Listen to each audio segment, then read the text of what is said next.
You're listening to Packers Talk Network. Packers Talk.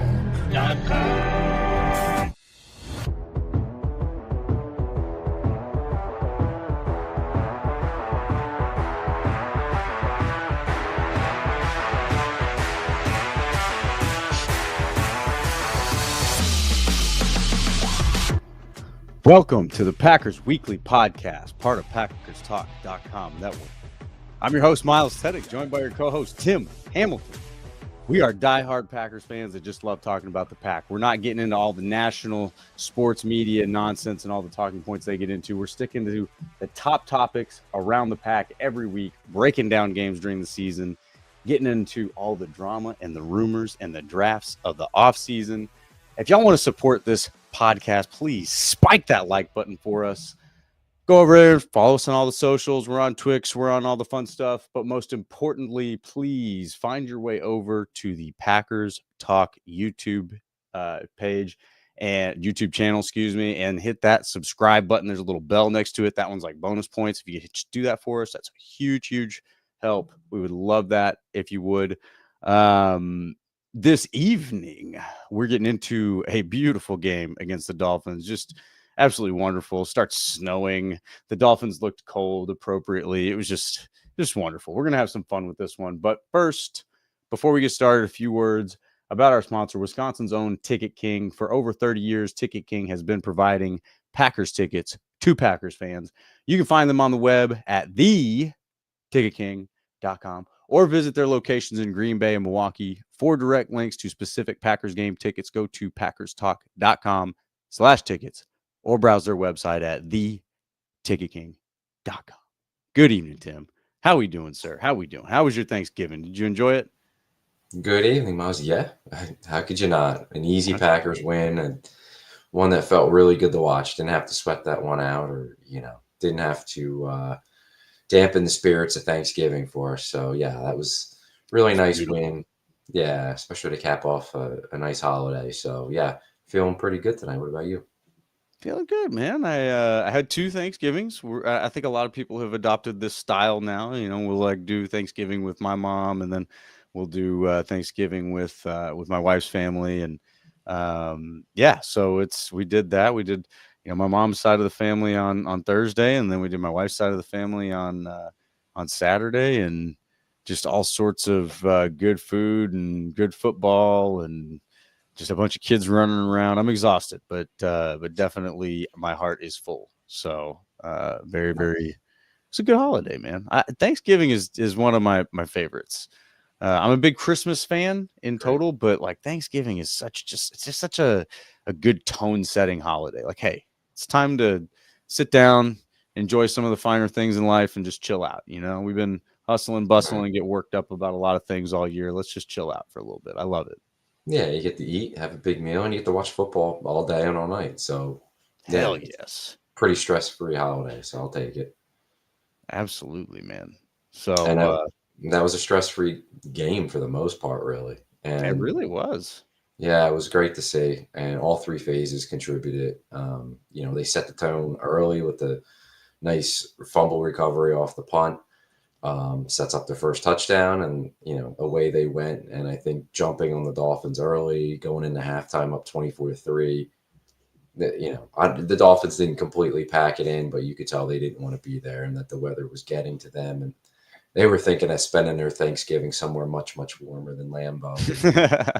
It was just nice that they were able to get out to that big lead. And I know there was a moment in that game where the Dolphins drove and were threatening to maybe make it an 8-point game with it. They could have got a touchdown and 2-point conversion.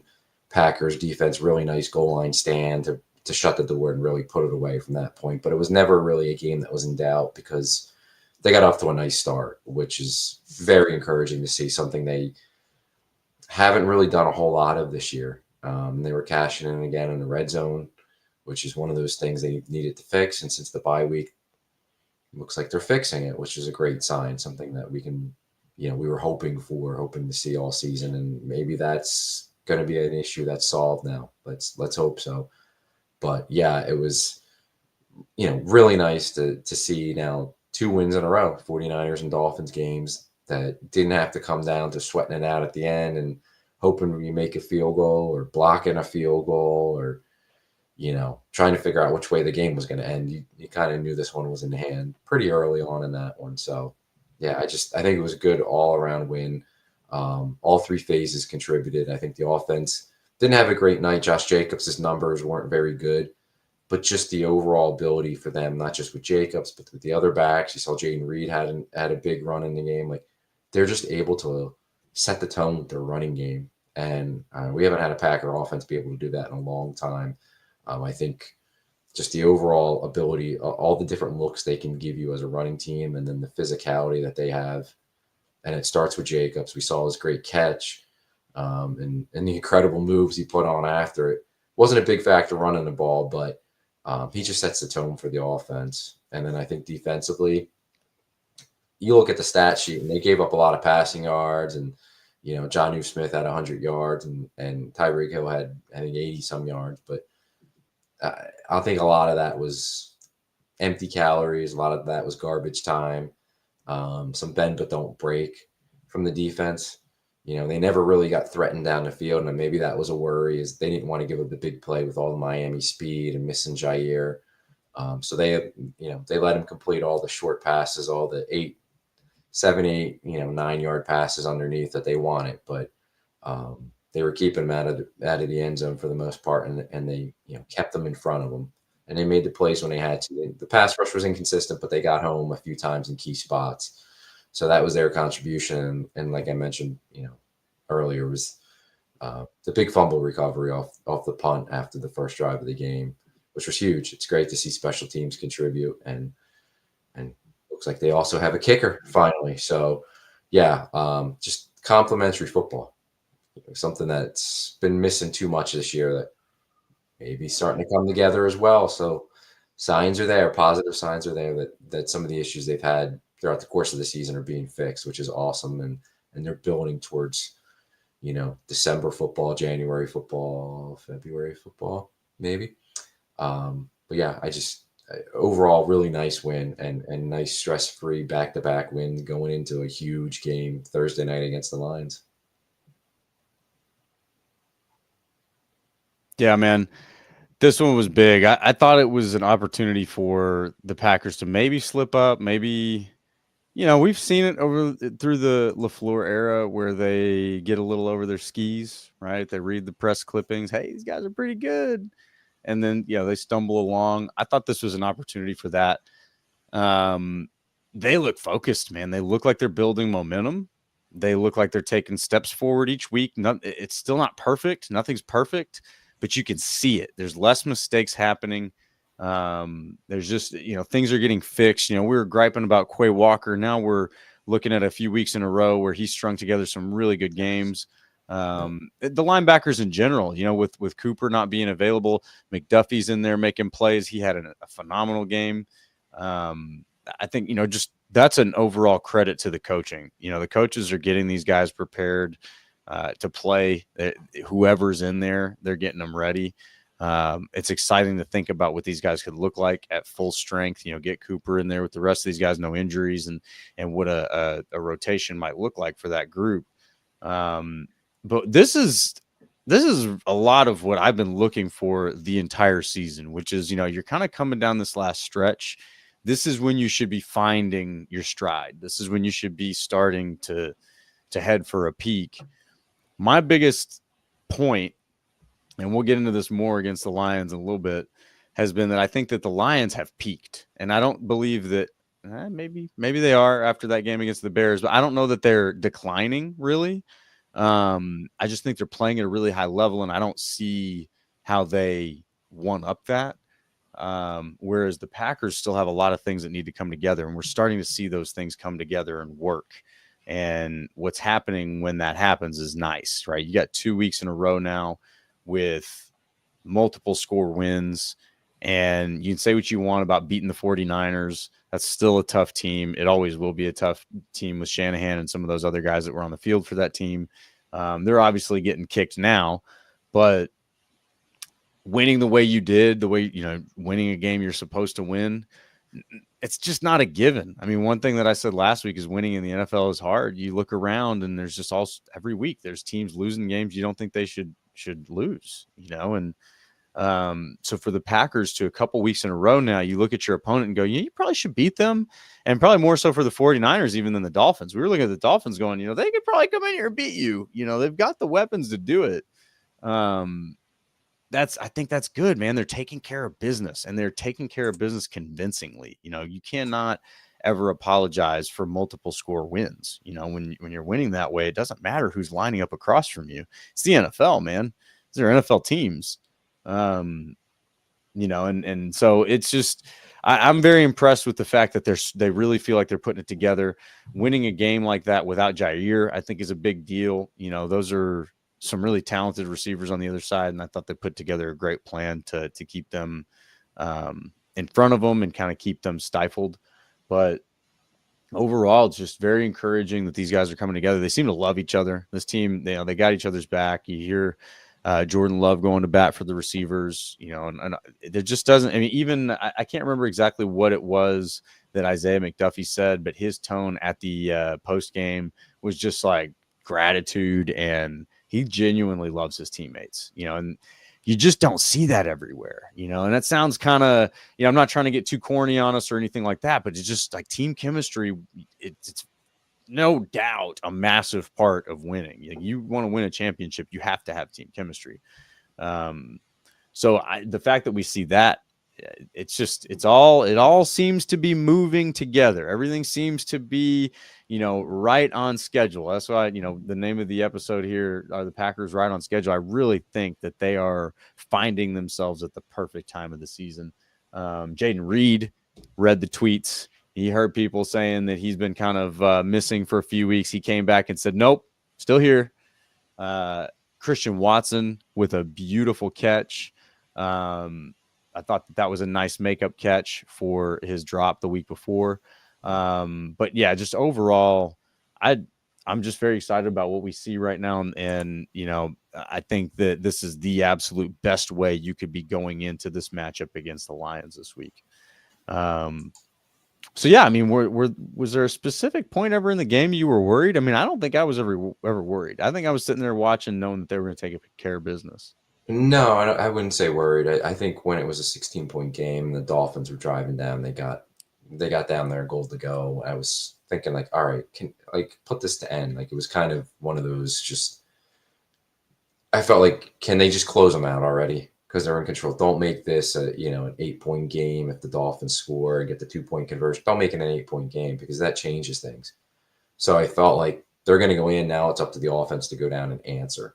But I was never worried that they were going to lose that game or that it was in jeopardy. And then once the defense made the stand down there, kept them from scoring, which was great, it was over from that point on. But no, it was never one of those games that you sweat it through or worried about. I think, that's true the last two games against the Niners and the Dolphins games now. There were moments where it kind of got a little bit closer than you wanted it to be, where it was kind of felt like, all right, just put them away already, or just get another score and really get the blowout going here. And they weren't able to quite get to that point against the Dolphins, but it was never a game that was in doubt or, you were worried. I think as Packer fans, we were wondering, is Jordan Lay going to get his turkey leg at the end of the game? Like, who's going to be up there with him getting a turkey? So that was going through my mind a lot of the way. You weren't worried so much about the Dolphins coming back and winning that game. You wanted the Packers to close it out, put them away, and get out of it healthy, because the next one coming up against the Lions it's a real big game for the Packers. But yeah, no, to answer your question, I wasn't worried in that game at all. I think the start that they got off to us. I mean, they started off with a punt, but then to get the big turnover on that punt return by the Dolphins was huge, and they cashed it in for a touchdown. And from there, you felt really good to go into halftime up 24-3. It wasn't over, but 24-3 in those elements against a team who didn't look like they could quite handle it, and they weren't really showing, the camera shots of the Dolphins sitting there on the sideline. They didn't really look like they wanted to be there. Felt really good about it at halftime. So yeah. It wasn't in doubt. Yeah, anytime you're up like that at halftime, multiple scores like that. I mean, again, it's the NFL. This is not college football. It just doesn't happen a lot. These games are usually closer than we think, and I think we just our attention in an outsized way goes to these blowout games. And as I'm saying this, I'm looking up at the score of the Denver and Cleveland game right now, 28-25. It's a 3-point game. All of these games, I mean, even Detroit, we had no problem talking about last week, and even this week, I've already said it, that I think that they're arguably the best team in the NFL right now, and they they go off and barely beat Chicago, and so 2 weeks before that, they're sitting there watching, the Packers play them and the Vikings play. The Packers play them close, and then the Vikings and the Lions fans are sitting there going, "Oh, you guys played, Chicago close. What losers!" And then they go off and both do the same thing. Like this league, man. Anytime you're getting a big win, it's something to be noticed, because it's just not common. Even when you have the disparity like you have between Detroit and Chicago right now. I mean, just two organizations in two very different places. And I mean, Chicago should have won the game, could have won the game, and it's just like, geez, guys, like, losers find a way to lose. But the point being is, the Packers getting these double score wins or being up 24-3 at halftime. I mean, you just can't ask for a better position to be in. No, you can't, especially, in that situation. No, it was great to be up. And you got to remember too, like, I know the Dolphins are 5-7 now, but they were playing some good football. Yeah.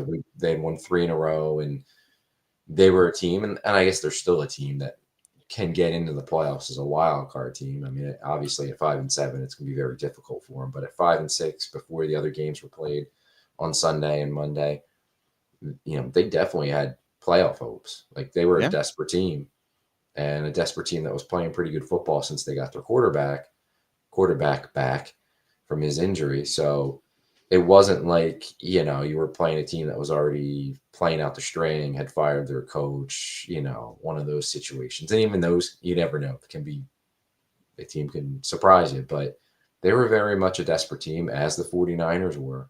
And I know the 49ers are looking down right now, but they're still not out of it, even in their division. But you play desperate teams, and they can surprise you. And the Packers didn't let that happen. They took care of business. They kept focused. They kept focused on a short week coming off of to beat the 49ers, knowing that the 49ers had ended your season year before. That was kind of a big win for the Packers. And they had a short week, quick turnaround, where maybe you're still thinking about how nice it was to beat the Niners, and you're a little bit not focused on this short week turnaround, having to play on Thanksgiving against an uncommon opponent. But they didn't allow that to happen. They came out and they took care of business and controlled that entire game. So really good sign there too. Absolutely. No, I totally agree with that. So who's your brightest spot? Like, what was your favorite part of the game? Favorite player? Favorite play? Favorite just whatever? What's your bright spot here? The favorite play was the big Josh Jacobs catch, where he juked the Dolphin linebacker out of the stadium. I mean, that was just incredible catch and run, and shows his talent. Like, we all see him pounding the ball, running through tackles, carrying guys. That was in the open field, showing off a sweet move with the feet, just one-on-one, and completely embarrassing the linebacker. And then even after that, continuing to go down the field and the run after the catch. That was the play of the game for me. I thought that was incredible, and it showed another aspect of Josh Jacobs' ability. I think we've seen, it's been kind of like, we don't talk about it much because he's been so good running the ball, but he's been pretty damn good when they throw him the ball too, and making some things happen after the catch. And I got to say, like, from seeing him with the Raiders, I didn't realize, and maybe it was a Raider thing not utilizing him this way, but I didn't realize how good he was in the passing game, because that's been a pleasant surprise seeing that. But yeah, that was an incredible play. Just awesome. Absolutely. And that's going to be one of those highlights we see all season, probably, throughout his career with the Packers, is that move and that play on the catch and run. It was awesome. It was so cool. Yeah, no, I think I got to agree with that one. That one was, I mean, personally, I was doing a really, really big fist pump for Christian Watson's big catch. It was a really nice makeup for the drop from last week. But that move, my comment after Josh Jacobs dropped that, it's like, I can't remember the guy's name, the Dolphins linebacker that got juked. I was like, you just got juked out of this game. Like that, you're done. You're out of the game at that point. Like, did you just go, get out, hang out, just regroup. You're gonna, be back next week. But my goodness, like that was just, whew, that was one of the nastiest jukes. I think it's safe to say, like one of the nastiest jukes I've ever seen. It's just, I start thinking about this and I go back to like, Reggie Bush highlight film type stuff. There were some pretty nasty jukes from guys in college back in the day. Noel Devine, if anybody remembers, I think he was like a YouTube star before YouTube stars were a real thing. But yeah, I mean, that was a nasty juke. Got to agree with that.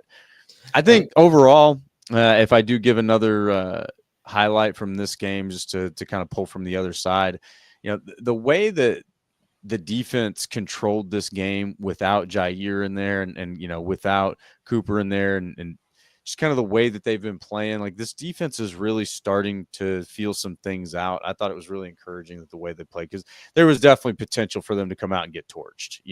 Again, the guys on the other side are impressive. That, Tyreek Hill, Waddle, OBJ, all those guys, you put them on turf in a dome, that's a tough assignment for anybody. So the weather totally played a factor for sure, but that's not making excuses for anybody. If they were cold, that's their fault. That's their problem. You got to play in the cold.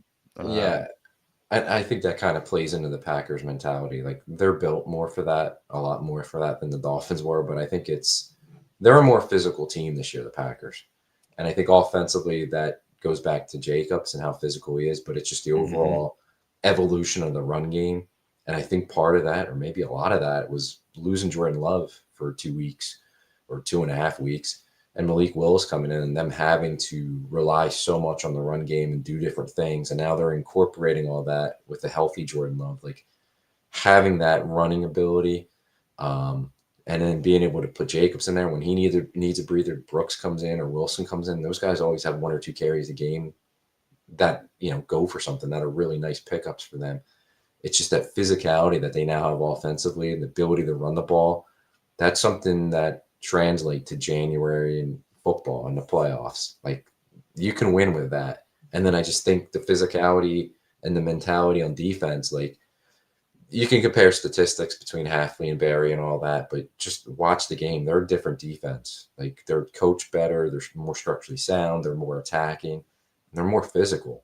Yeah. And they're doing that without playing their best yet, too, up front. But it's just they're a more physical team.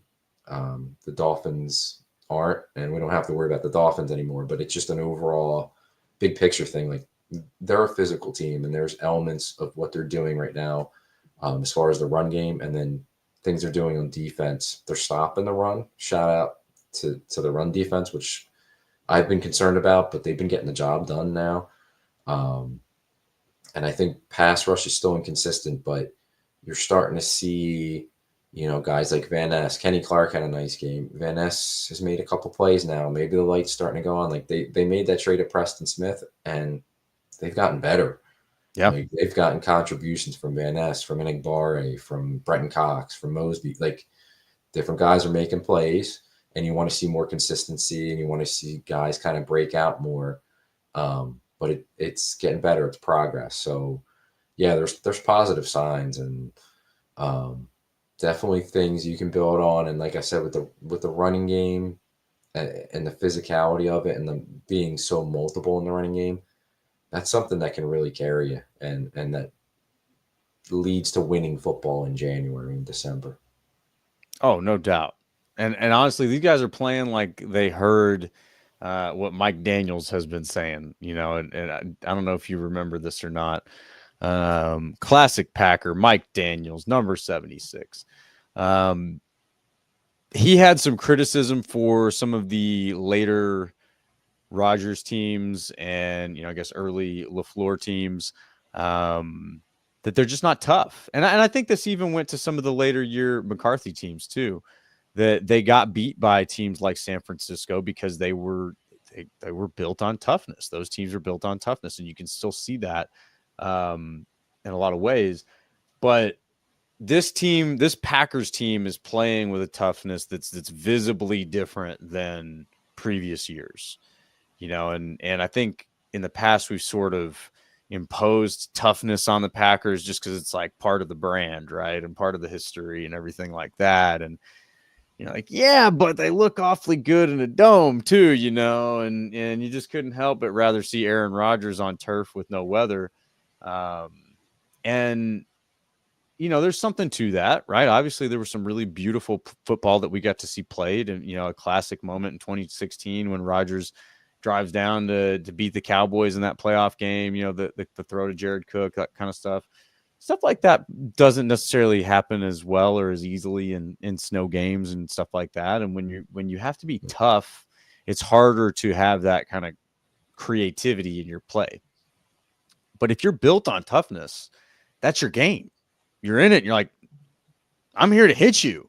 Like, part of my strategy of winning right now is to hit you. And I know you're not going to like it. That's what I'm here for. I'm going to make you play worse because I'm going to hit you. You're not going to like it. And we're going to do this for a couple hours, and you can just see it. Like, the Dolphins just didn't like it. They didn't want to be there. They looked cold. You saw the Packers warming up out there. They looked comfortable. The Dolphins were out there in their, their sweatshirts, and they're waddling around like penguins out there. And, I guess pun intended for sure. But yeah, you can just, it's an eye test thing. And the Packers right now are playing with a toughness. I definitely agree that probably comes from Jacobs and his attitude. But even on defense, you can see it. And I think it's maybe coming from some of these younger guys, like a Bullard and a Williams and, some of these guys, but they are looking for that contact. And gosh, Isaiah McDuffie probably had the hit of the game on one of his stops, but they're looking for that contact in a way that you don't see from guys across the league right now. And maybe some of it's because of how games are called and the league is soft and whatever, but there's still room for legal toughness, and the Packers are doing a very good job with that right now. Yeah, it's a different mindset, a different physicality than they've had in past teams, and I think it's Jacobs. It's guys like Tucker Kraft. I mean, you throw him a 2-yard pass, he's going to get you 9, 10, 12 yards. Jaden Reed isn't a big receiver, but he's physical. Yeah, and it's the changes on defense, the more attacking, more aggressive physical mindset on defense. So yeah, I think part of it's personnel, part of it's scheme. And I give some of what Daniel said. I'll give him credit, and I agree with what he's saying, a lot of it. They were a team that you could see in the past that kind of lacked that physical ability, that physical mindset. When they went up against certain teams like the 49ers, it just felt like there were games where it was like, this team's going to run the ball down your throat, and they couldn't match it, or they're going to get after your offensive line. And how do you respond? And it was always it would always fall back on the quarterback. And as great as he was, he never had that complementary running game. And, if he ran into an opponent, a really good defense, a really physical front that was able to pressure him and take away the passing game, they didn't have that ability to turn around and hand the ball off. As good as Aaron Jones was, there were games where you needed a big physical back, and they didn't have it, and they weren't built that way because they were built so reliant and so dependent on the quarterback. And it's also what the quarterback wanted to do. Of course. He had the say in it, and he wasn't a guy that was going to be all right with, running the ball 30 times in a game. For better or worse, they weren't set up for that. They weren't able to do that because they were so reliant. They were so built around what the quarterback was comfortable to doing, what he wanted to do, that they didn't have that development of a physical downhill running game like they do this year. So, yeah, I think Daniels was right in a lot of ways with, his criticisms of the way they were set up in the past. And that's certainly changed now, and I think it's multiple things that we've talked about, but you can see their physicality is different than what they've had in the recent past. Totally. And so, we obviously can sit here and probably pick apart a few things to talk about from this Dolphins win. There's a very important game in front of us against the Lions. Yes. And it's totally different, right? Like we're sitting here talking about toughness, we're talking about weather, playing the elements. Now you're going to Detroit. Elements are out of it, right? Now we're back at the track meet. And I guess the next evolution of this Packers team, especially the offense, is being able to flex the weapons that they've got when it comes to a track meet. We just talked about how they won the physical match in the weather, and they did a great job of it. And that equation definitely is rooted in Jacobs and Kraft and Reed and his toughness and Watson and his blocking and the plays that he made. I mean, they're just, you can go down the line, right? And Wicks had several catches in there as well. The O-line is holding up, though individuals can be criticized. I'm definitely – I was there for a while where it's like, hey, Myers is having a good season. And I start watching Myers. And I'm like, oh, I think Myers is just really good at hiding. I don't know that he's having any better of a season. But, the point is that they're, as a unit, they're performing. That's what matters. This is a big step, man. How does that toughness translate when the elements aren't involved and you are in the dome and you are on the road? And does it translate to that situation when you're outside of Lambeau and all of that? That's what we got to find out. But they have the tools. I think that's my thing is you got the tools to win this game. You got the tools to compete in the track meet. Obviously, Watson's one of the faster players in the league. But yeah, I think the toughness translating is a really important part of winning this game. Because Dan Campbell team, they're tough. These are tough teams, right? And we're seeing that they're losing guys to injury. They lost arguably their best player in Aiden Hutchinson, and they're still just chugging along as if they didn't lose anybody, that's rather impressive. These guys are winning with toughness. So can you beat a team who also is winning with toughness right now? Because I don't think that the Dolphins qualify as that. And again, you did have the Niners, but you had them at Lambeau. You had them a little bit hamstrung and certainly handicapped. But can you with a Lions team where, again, they're one of the best teams, if not the best team in the league right now, can you translate that toughness attitude against that team? And that's my big question. Yeah, and that is a big question because they are a physical team. And we saw that in the first matchup. We see that week after week, really, with the Lions. That's how they're built. That's the mentality that Dan Campbell came in day one and established with them. So, yeah, it'll be interesting. Can they carry that over? Can they carry it over and match the physicality of the Lions? It's going to be a big test. I don't think so. When they played them the first time at Lambeau in the rain, the Packers were the team that was more affected by the elements than the Lions were. If you go back, that was the game Jenkins was playing center and he had some problems with the snaps. The Packers had a lot of miscues. Jordan Love with an awful pick six. Like, they were more affected by the elements than the Lions. So I don't think it's that big of a factor playing them indoors. I mean, obviously the Lions Stadium, playing up at Ford Field, it's really loud, and that's a great home field advantage for them. But I don't think it's that huge of a factor that they're now inside and they don't get the Lions outside. But yeah, the physicality factor, it'll be interesting, and I think it'll determine probably who wins that game, because you got to win a match. When you play Lions, you got to beat them up front because they are so good on the offensive line. Their defensive line, and they don't have quite the pass rush, obviously, without Hutchinson, but they're still physical up there, and throughout their defense, they're physical. They got a lot of injuries, and we'll talk about that. They're pretty beat up on the defensive side of the ball, but yeah. It'll be interesting. Can they go in there and take the punches from the Lions and punch back and respond to it? I also think, for me, the first matchup, it was almost like the Lions they didn't sit back, but they just allowed the Packers to beat themselves. And the Packers willingly did that. Penalties, turnovers, just terrible red zone, not being able to finish in the red zone. And the Lions, I didn't leave that game saying, wow, the Lions they're unbeatable. The Packers can't match them. Their world's better than the Packers. They didn't blow me away. but they did what they had to do to win the game, and they just allowed the Packers to beat themselves. So can the Packers reverse that? They're going to have to get turnovers in this game, I think, to win. But it's going to be like, can you just stop making the mistakes? Can you just, beat this team without shooting yourself in the foot? Because if you're going to shoot yourself in the foot, it's going to be hard to beat them. It really, because they're not a team that's going to give you a whole lot. And when you do make those mistakes, they take advantage of it. So that to me is going to be the interesting part, is can you reverse what you did in the first game, which was so many self-inflicted issues that they had against the Lions. Yeah, and that first game was kind of similar to what I was talking about, where the weather was a bit of an equalizer as well. Sloppy conditions, rain and wind and all that. That's a different game, and that's a game that if you're the Lions and you can let your opponent just beat themselves, that's a great way to do that and just get out and get the win.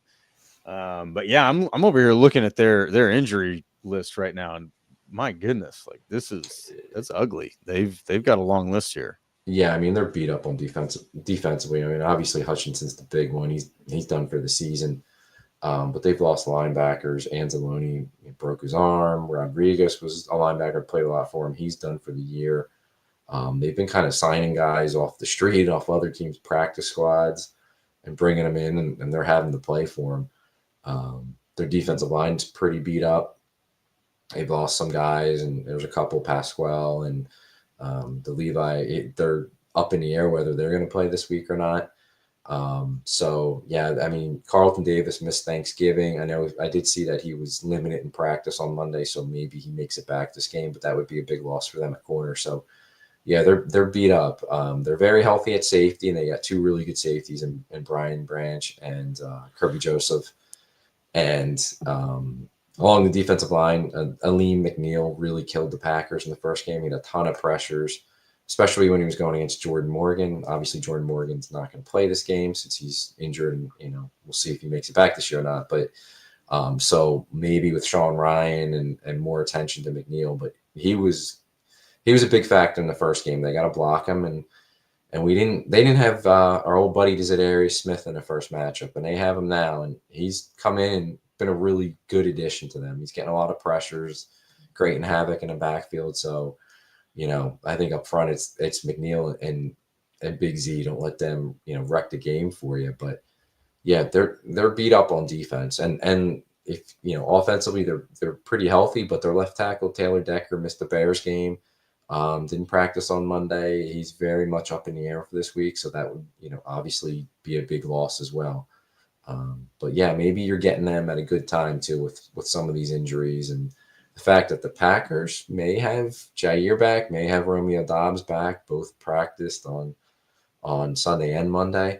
They're not cleared yet to play, but it's maybe trending that way, which would be huge. Jair hasn't yet to play in a divisional game. I mean, he played 10 snaps against the Bears, but missed the Vikings game, missed the first Lions game. So obviously it would be huge to get him back. And the biggest thing for the Packers is the first time they played the Lions, Jordan Love wasn't healthy. He was struggling with a groin injury. He's healthy now. We see the difference. So, yeah, you maybe catching the Lions at a good time. And they look pretty vulnerable in that second half against the Bears. And now with all these injuries, yeah, you got them a little winded. So see what they can do with it. Yeah, that's what our friend Brian Cash here has to say. Now's your best chance. We are decimated with injuries. Appreciate a division rival tuning in. Thanks for jumping in with us, Brian. And of course, hi to our friend Matthew Tan. Glad you're here with us this evening. We beat the Dolphins. Now I hope we beat the Cats. Ooh, I like it. Lions. They're not lions. They're cats. Yeah, I think that is what it is. And you got to play the teams in front of you. You can't make excuses about any of it. You don't root for injuries. I don't root for injuries. I don't know anybody who roots for injuries, but yeah, you're getting this Lions team at a rather advantageous time. Their corners are not good. Arnold is obviously a rookie. I haven't watched much of him, but his PFF grade's pretty bad. And then Vildor, whatever, he was with the Bears before. He's not very good either, from what I can remember. And doesn't even have much of a PFF ranking, but yeah. So, I mean, you've definitely got some spots you can attack. Even the hole at linebacker. The left side of their O-line definitely looks like a gap to attack. For me, this game, I think you have to like set the tone in this game. You have to come out with a plan and you have to punch the Lions in the mouth, and you just can't let up. Like you have to just keep going and going and going. I think if you can try to attack these corners, you're going to force the safeties to be, the stars of the show, and they're only going to have so much ability to do that, especially with what the Packers can do with their tight ends. So, yeah, I think that you really have to try to dictate the tone of this game. I think they're protecting the quarterback well right now. The Packers are. So, sure, the Lions' defensive front, even with Smith, pretty good, but I think you're equipped to neutralize that. And then, the game comes down to, can you beat the safeties? Those are two of the best safeties in the league. So that's not exactly a simple question to answer. And they're ball hawks. You got to stay away from them because they can make plays all over the field. Yeah. Well, and in this one, I'd look for Hafley to manipulate the safety specifically. I think, understanding that those are the guys that you really have to beat here. He's done stuff where he's manipulated players and get it, kind of bait them this way and go that way. That's what I think you really have to do in this game is you have to really target those safeties, get them, manipulated to where you want them to be and attack the other direction. Yeah, I think you can expose their linebackers, especially in the passing game. And I mean, the running game, I think you can get them maybe with some movement and extra motion and, get them going the wrong way, get them taking false steps or hesitating, and then you hit some runs against them. But I think it's in the passing game, try to get those guys isolated because I don't think they're going to be very good in coverage. And whether that's against, our tight ends, whether it gets our backs, whether it's Jaden Reed in the slot, whatever it may be, I think you attack the middle of the field and try to expose their linebackers. I want to stay away from those safeties because they're really good, but I think there's some holes at linebacker. I don't think they're terrible at cornerback. I mean, if Carlton Davis doesn't play, that's a big loss for them. But I think you can beat their corners. I think what saves their corners in a lot of ways is just how good their safeties are. And then, it starts up front with blocking Smith and blocking McNeil. But as far as like what my game plan, I'm attacking the linebackers. I'm trying to get them isolated in space and go after them in the passing game, and get them matched up one-on-one. See if we can get them in man coverage and beat them that way. But I think you can definitely move the ball against this defense. It's just the problem. The first game was you just continually shot yourself in the foot and you weren't able to finish drives. And we've seen this red zone offense kind of change since the bye week. It's been much improved. So can they continue that and cut out the mistakes with turnovers and untimely penalties? If you can do that stuff, I think you can move the ball and score some points against them.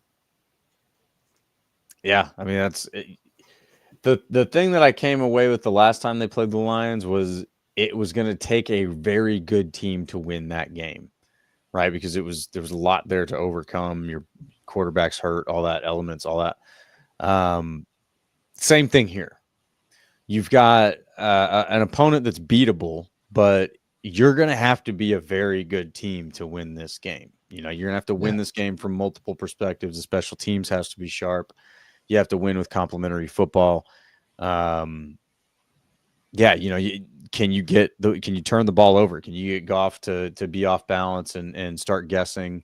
It's going to be tough. I mean, this offense is impressive. They're playing really well.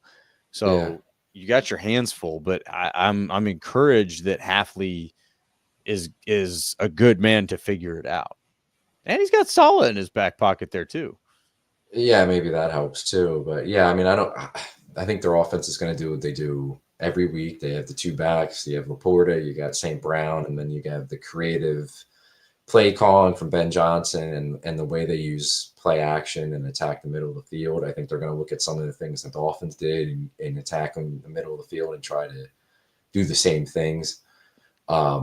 So I don't think you're going to get anything too unexpected. They're very good at what they do as far as just the players on the field and the play caller and Ben Johnson. So to me, it's you got to get pressure on Goff because if you let him sit back there and go through his reads and he's real comfortable and he doesn't have to move his feet, he's accurate enough and smart enough with the football. He's gonna keep spamming the passes to St. Brown and Laporta all day, and it's gonna be they're gonna be sitting there at 2nd and 2, and then you're in a tough spot, with the multiple things and the multiple players that can touch the ball for them. So you got to get him off the spot. You got to get him holding the ball, moving his feet, because he doesn't like to do that. He's not a guy that's going to make off schedule plays. So it's pressure up front and not giving those two backs a running game. Like if they start running them on you, again, that's something that's just, it's going to be tough to overcome if they're really successful on the ground too. But yeah, I think defensively they got to win up front. It's the D line, it's the linebackers coming up with pressure. You got to win up front, and that's with or without Jair in there. I mean, I hope he's back, obviously, and he's definitely a big factor if he is back. But Jair or not, I think it so much of this game defensively is going to be what they can do up front and pressuring Goff and stopping the two backs.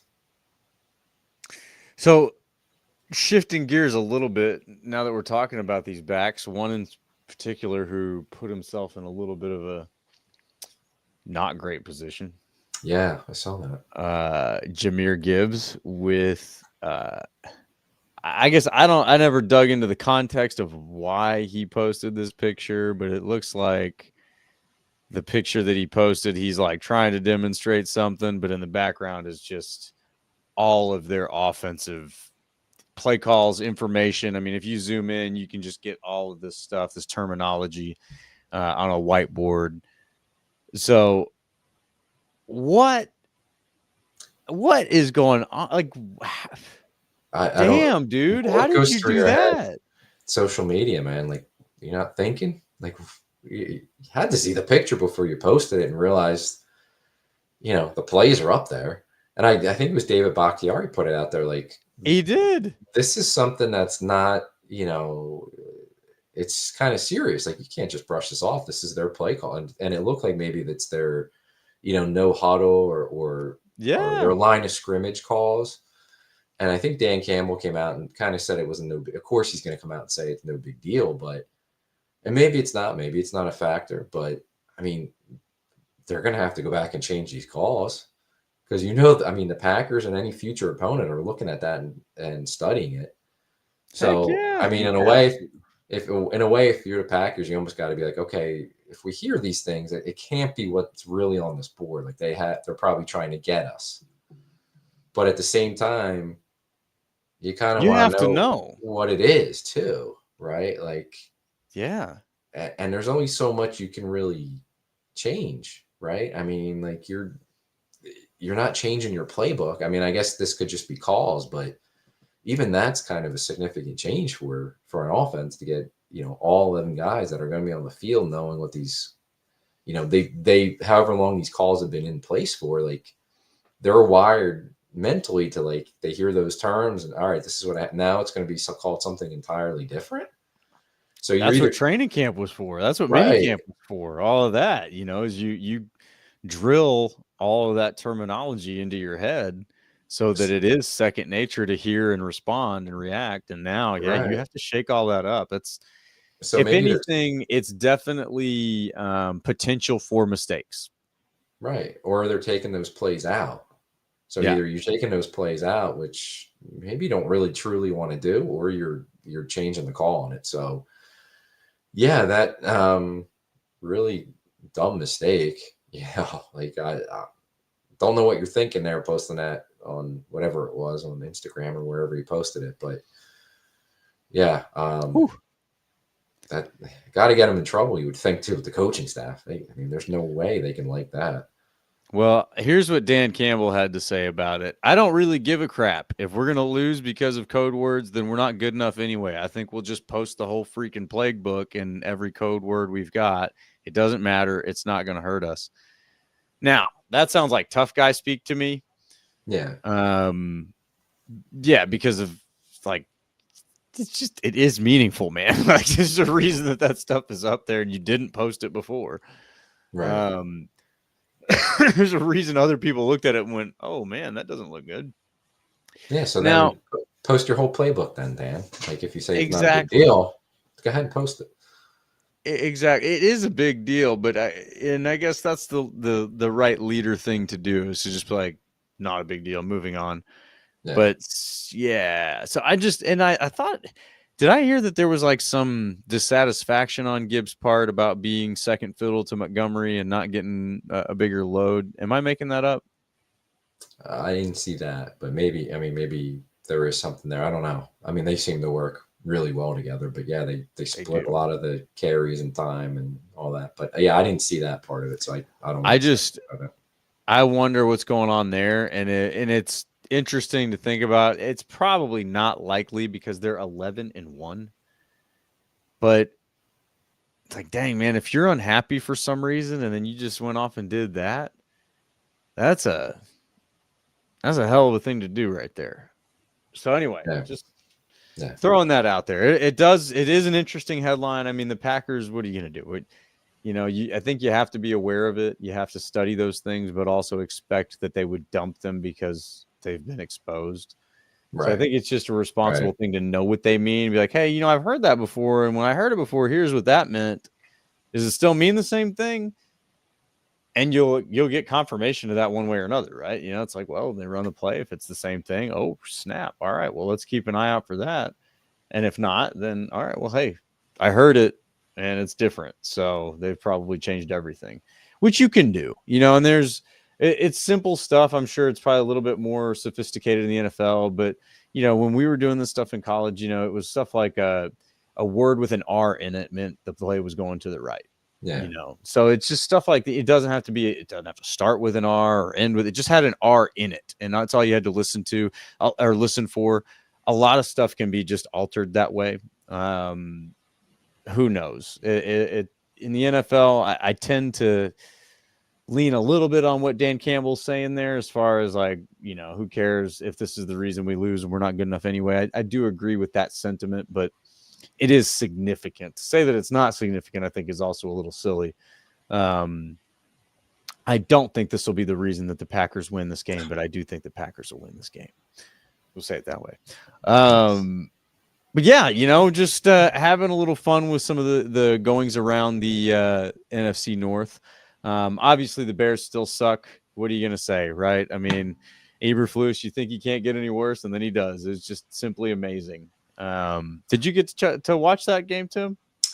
I was traveling for most of it, but I got to see the end of it, which was, I checked in on the score and the Lions were up big. So I thought, it was over. And then the second half was a completely different game, apparently. And Bears had their shot to at least tie it and force overtime. And then who knows what could happen in overtime. And yeah, then they decided to start bearing at the end, and Bears gonna don't bear. even get Bears are gonna bear. Like bear down.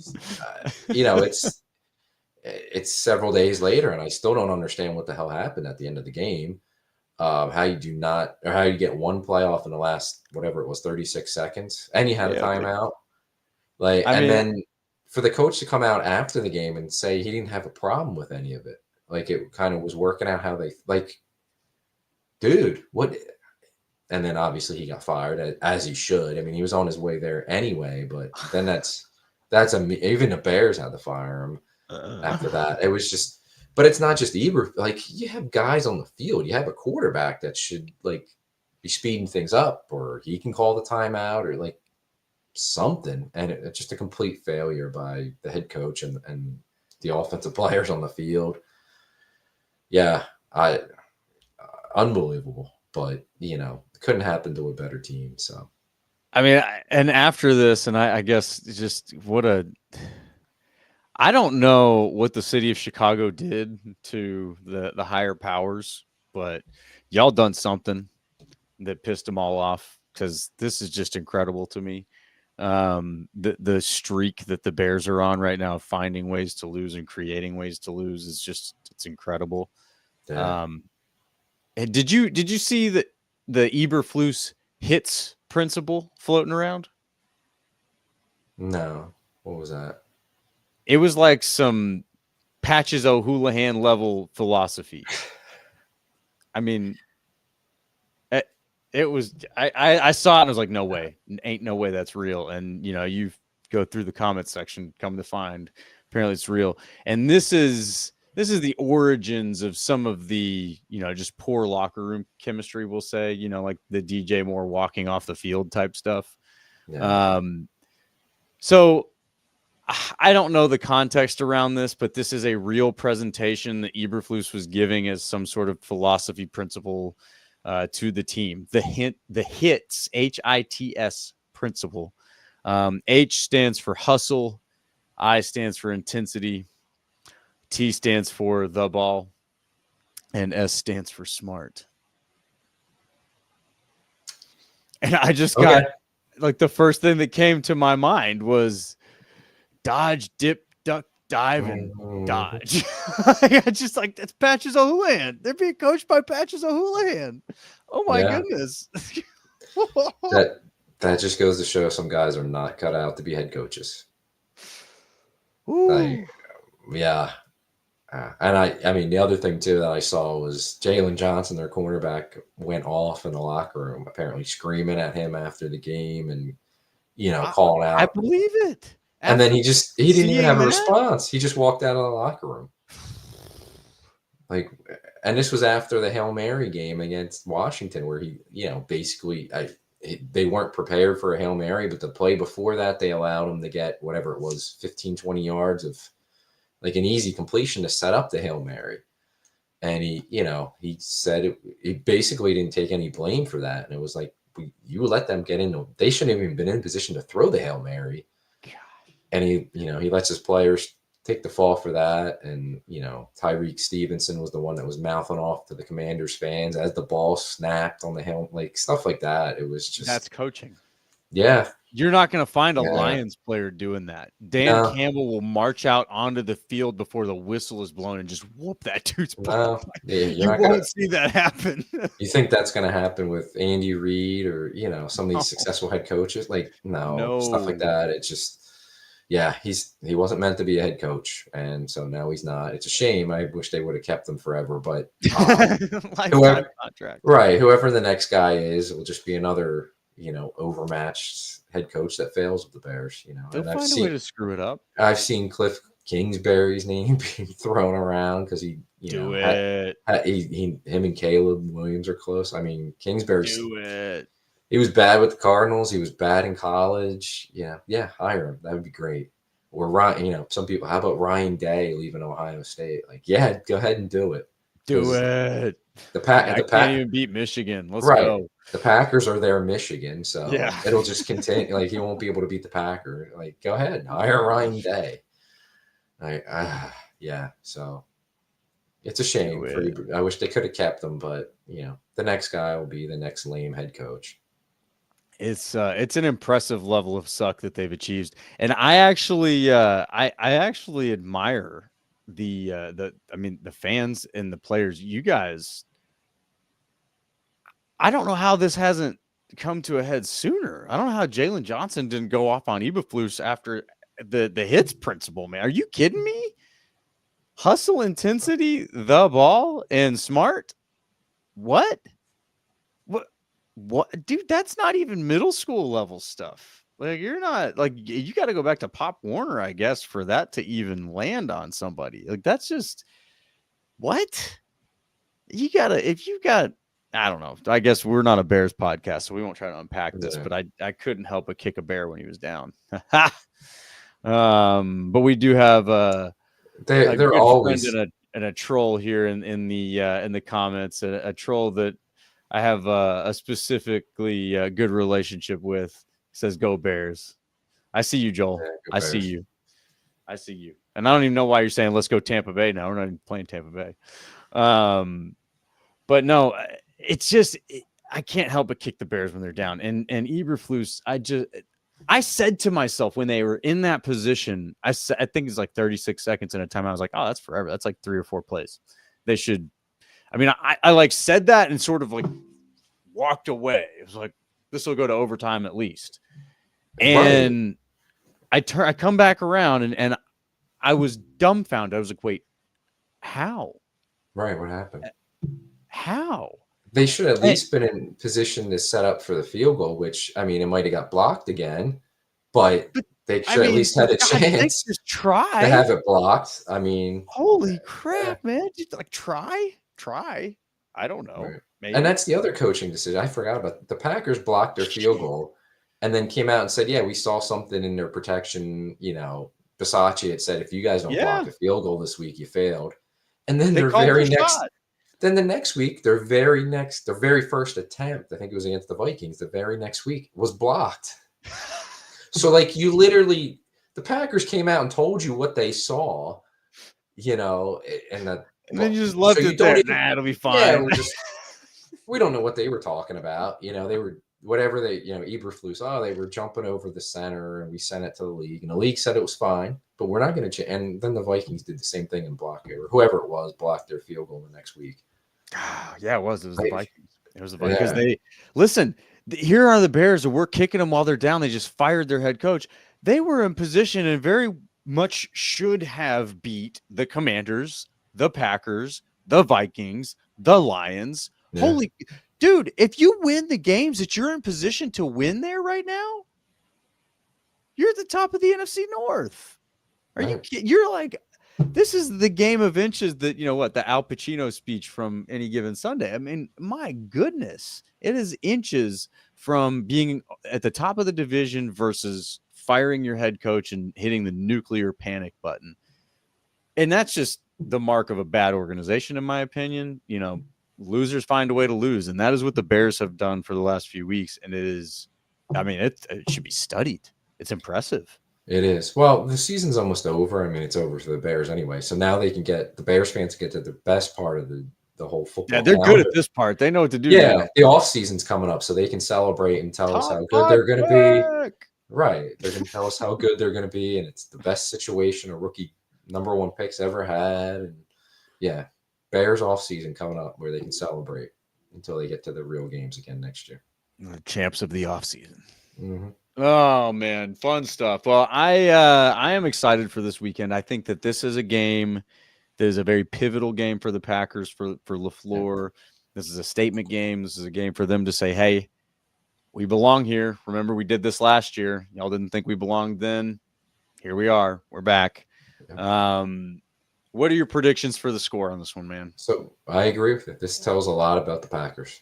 Are you contender or are you a pretender? Because you go down again and you go down not looking so good.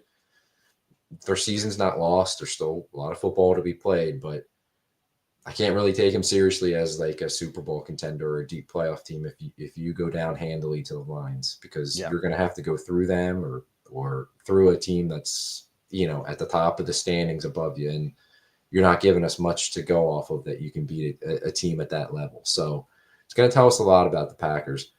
I think they know that. I think they know that this is a big game from all the talk coming out early this week from the locker room. I think they're focused and they know this is a really key, pivotal game.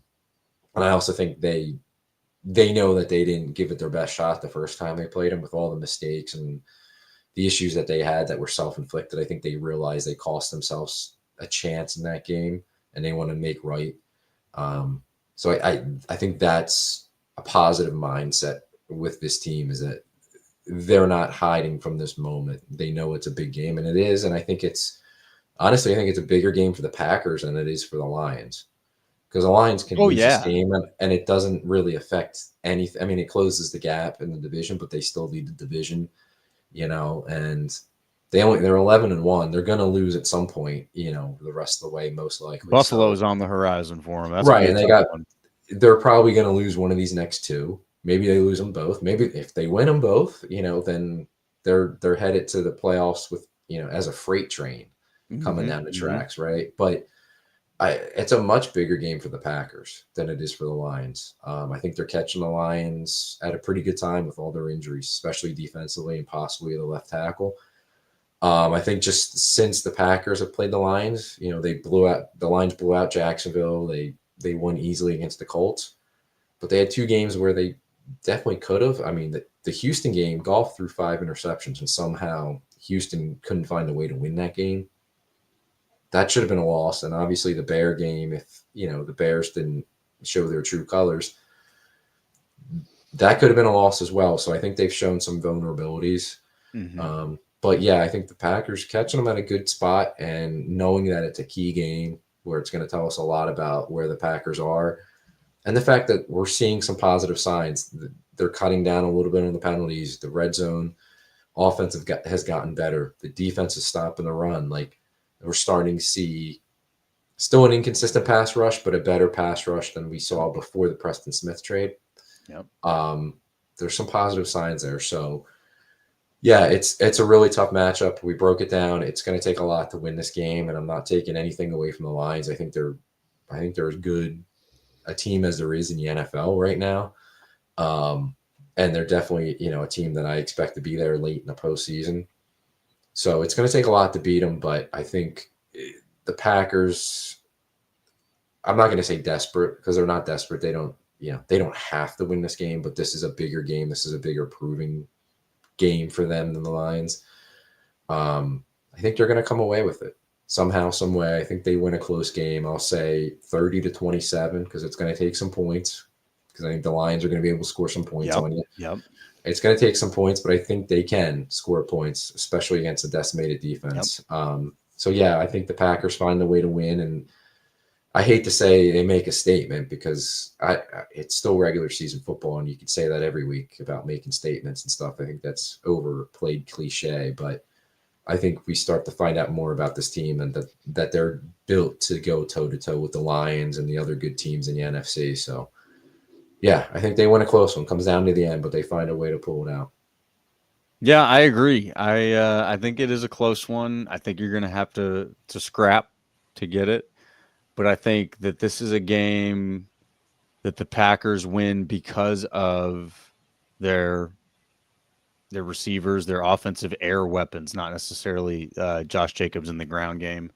They've been able to lean on the ground game for a while now, and I think that's huge that they are able to do that. But I don't think you want to do that 100% of the time. And right now, the Lions' biggest weakness is their cornerback group, right? Like, I don't know what it looks like past top two. If Carl Davis doesn't play, like, they're in some real depth trouble there. And you've got two of the best safeties in the game, but the Packers can force those guys deep. They can definitely force those two to stay occupied while guys run underneath or somewhere else and create space. So I'm going to make a little bit of a bold prediction here and say that this is a 400-yard game for Jordan Love. Wow. I think he's going to put it up in the air. And that's not to say that they're going to put up like 50-some points or anything. I think there's going to be a lot of air yards that happen in this game. But I do think I agree with you as far as like the probably the general score range. I'll go with let's say 34-31. Packers win. Okay. Yeah, so we both like it by about a field goal, but some points going to be scored in the game. Yeah. Some points got to be scored here. It just seems like a good formula for it. I think it's going to be an interesting one, and I really hope that Hafley is. I hope Hafley's in his bag on this one because that offense is tough. But I think he's got an opportunity here because he's getting his full complement here. You're getting Jair back, hopefully. You're getting your guys in there. I'm excited about this one. Very, very excited. Yeah, close one, lots of points. Should be fun. Should be a lot of fun. Yeah, I'm looking forward to it. It's going to tell us a lot about where they're headed this year, I think. I agree. And hopefully you all agree. We didn't get any predictions in the comments this evening, so I'm not going to go through any of those, but I know that you all predicted the Packers are going to win. That's why you're listening. That's why we're here. So Packers by 90. I'll count that for all of you. And we appreciate y'all hanging out with us on Monday evening here on the Packers Weekly Podcast. If y'all had a good time with us this evening, please spike that like button for us. Go over on the old YouTube, find the Packers Talk channel, and hit that subscribe button, the little bell next to it for some bonus points. And that would be a huge thank you to us. That would be awesome. We love it when people do that. It just makes our day. And it doesn't cost you anything. Just a quick little click, and you're done, and you're out. We're not going to bug you or anything like that. We just want you to come hang out with us on Monday nights.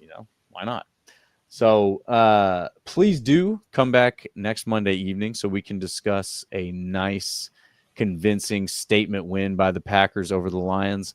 And until then, y'all, go Pack.